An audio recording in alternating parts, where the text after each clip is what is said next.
Everybody, in this video I'm going to show you how to remove these grey grid lines on Google Sheets.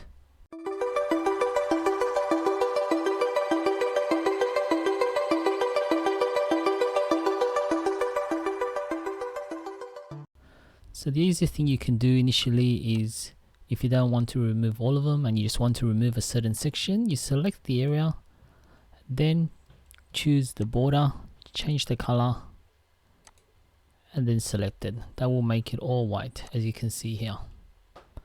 But now what if you wanted to remove the whole sheet?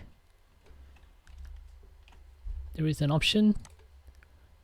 Originally this was called view, but now that's replaced with open. So click on open, show grid lines, and all the grid lines are gone and these cells will remain here. So that's how you do it. So there's two ways. I hope this video helped. If it did, give it a like and subscribe to the channel.